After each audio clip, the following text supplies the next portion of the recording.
All right, welcome back. My name is Michael Rasmussen. This is my YouTube series called Last Week, This Week in RIA Compliance, where we discuss legal and compliance issues related to investment advisors. Today, we're going to talk about how UK financial professionals can become registered as investment advisors in the United States. To jump right in, the first thing we need to cover is, are you even an investment advisor? We'll get into much more detail about the definition of what an investment advisor is in a later conversation, in a later post. Assuming you meet the definition of an investment advisor, which is generally somebody who provides investment advice about securities, about whether or not it's advisable to buy or sell different types of securities for compensation, is generally considered an investment advisor in the United States. So assuming that you're a UK financial professional and you've met that definition, we're going to walk through the steps you need to take to become registered. I want to begin with this idea that you likely aren't familiar with in the United Kingdom of the federalism. That's the idea that we have two major forms of government here in the United States, and that's at the federal level, and then we have our state level regulation. So most of you have probably heard of the Securities and Exchange Commission. That is the federal level entity that oversees investment advisors in the United States. However, there are a lot of investment advisors out there that are actually regulated at the state level. So as a UK-based financial professional, if you were going to register in the United States, you would register with the Securities and Exchange Commission. This is because you don't necessarily have a principal or office location in a particular state, and therefore there's this idea of jurisdiction, and state by states generally don't have that kind of jurisdiction over you. But you would have that registration ability at the federal or SEC level. Under the Investment Advisors Act of 1940, which outlines how investment advisor firms are defined and then how they are registered, there's this idea, again, of registering either with the state or registering with the SEC. You, as a foreign advisor, would likely be able to or would register with the Securities and Exchange Commission. Assuming that you've met the definition of an investment advisor and you want to go ahead and register, there's these two ideas of prohibition and of exemption. So you are generally prohibited from registering with the SEC if you're too small or if you don't offer the right types of services, for example. Then you're prohibited from registering with the SEC. Again, we get over that prohibition as a foreign advisor because you don't have a principal place of business at a state level. So you're automatically not prohibited from registering with the SEC. Some investment advisors are. Smaller investment advisors located in a specific state with a small client base generally are prohibited actually from registering with the SEC. The second bullet point is that some firms, regardless or even though they are not prohibited from registration, are exempt from registration. This means that they meet the definition of an investment advisor. They are not prohibited from registering with the SEC, but they meet a certain exemption and are not required to register with the SEC. I know this gets a little confusing and a little semantic, but foreign advisors who have a very small client base here in the United States are actually exempt from registration with the SEC. If you have no principal place of business and you have 15 or fewer clients less, and you have a fairly low assets under management number, you are likely able to conduct a small amount of business in the United States without registering with the SEC, despite meeting the definition of an investment advisor. We're going to get into some of the reasons here why you would elect, though, to become registered with the SEC. And the primary one is that institutional clients really like the idea of regulatory oversight. They want to know that you, as an investment advisor, have somebody looking over your shoulder. Generally speaking, if you're a financial professional in the United Kingdom, you already have the Financial Conduct Authority and some other regulators looking at your business. But if you're a client that's based in the United States, assuming that that's why you're looking to do business in the United States, is to go after those US-based clients, they are generally much more comfortable with the idea of the SEC overseeing your business and checking in once in a while to make sure that you're staying in compliance with the Investment Advisors Act of 1940 and the related rules. That's the key reason why, even if you are exempt from that registration requirement, a lot of our clients still come to us and say, hey, I don't need to be registered in the United States. And the answer to that is maybe yes, maybe no. But if you're not required, you may want to consider just doing it because, again, having that regulatory oversight is important to clients, especially those institutional clients. Lots of clients like to have the information that's required to be disclosed as part of being registered with the SEC.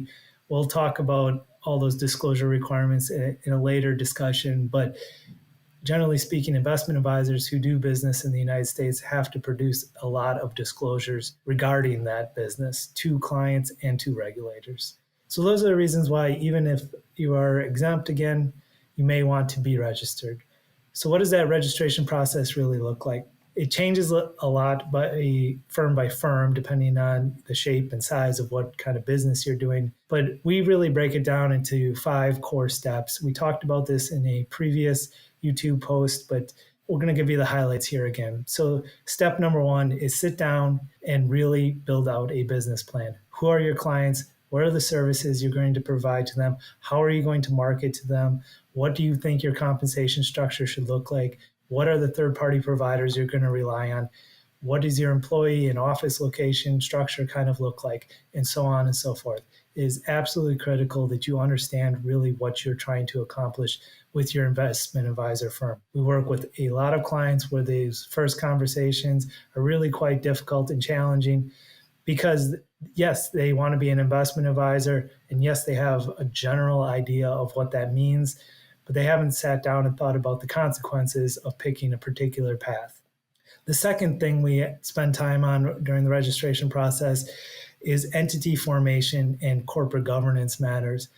In the United States, like in the UK, we have what are called limited liability companies, and that's generally the preferred vehicle to register an investment advisor with in the United States. In the United Kingdom, you have what are called limited companies. Very similar concept. We try to lower the liability exposure that principals of those entities have by putting them inside these legal vehicles to make sure that it's the entity and not the individual that's on the line if things went poorly with clients, for example. Corporate governance matters are extremely important to get right early on in the process, especially where there's multiple partners involved. When we're dealing with new investment advisor firms or firms looking to register as investment advisors in the United States, we spend a lot of time working through their operating agreement, their corporate governance documents, those documents that tell how those partners are going to be interacting with each other, who can join the firm, how do you leave the firm, the responsibilities of each party of different partners, and so on and so forth. That document is absolutely essential. And again, it goes back to really having a solid business plan. And a lot of the conversations that you have around that corporate governance is centered on the direction the firm is going. And that's detailed in your business plan. The third thing we do during the registration process is create your disclosure documents and your client agreements. As I mentioned earlier, the registration process triggers a number of disclosure requirements for investment advisors in the United States. So if you do get registered in the United States as a UK financial professional, you'll be required to make a lot of disclosures. Again, about things like what services do you provide? How are you compensated for those services? This all revolves around the idea of a fiduciary obligation that you owe to your client, and that's a duty of care and the duty of loyalty. And under the duty of loyalty, you have an obligation to disclose any material conflicts of interest. And these are the disclosure documents that make sure that you meet that requirement. So there's these very important disclosure documents. They're called the ADV disclosure brochure. And we'll get into that, I'm sure, during a later discussion. The other thing that we spend a lot of time creating are these client agreements. This is obviously the agreement between you and your end client. And that document, again, will kind of encapsulate all those services and the compensation and how your relationship with them will work out. The Investment Advisors Act of 1940 has certain rules that govern what can and cannot be in those contracts. But like I mentioned before, we have 2 layers of government here in the United States that are very broadly speaking. And one of those layers, again, is state regulation. And where contracts are created, there's generally that state rules regarding contract formation and execution are enforce. So if your client agreements are with clients based in the great state of Florida, where I am, then that state, the state of Florida's rules regarding contracts would be in charge of how those contracts are interpreted and actually put into force. So the fourth step is the actual registration application. This is where we work with our clients to submit an application with the SEC. We communicate with them. This is what we're trying to accomplish. What do you need from us? And we really work with those regulators on a very transparent basis to make sure that we'll get that process done as quickly and smoothly as possible. The last piece of this is the compliance program, and this is where you build out your regulatory compliance manual, your cybersecurity policy, your business continuity plan, your privacy notice, all of these fun things that come along with having a robust compliance program that's part of that registration process. Once you've gone through all of those steps and the SEC has blessed your application, you are ready to do business as an investment advisor in the United States. As a legal professional in both the state of Florida here and as a licensed solicitor in the United Kingdom, we're in a very unique position to be able to help our clients on both sides of the Atlantic. And we'd really like to hear from you if there's anything we can help you with. But I did want to say thank you for watching. If you did like this video, please hit the subscribe button, and we really do hope to see you in the next one.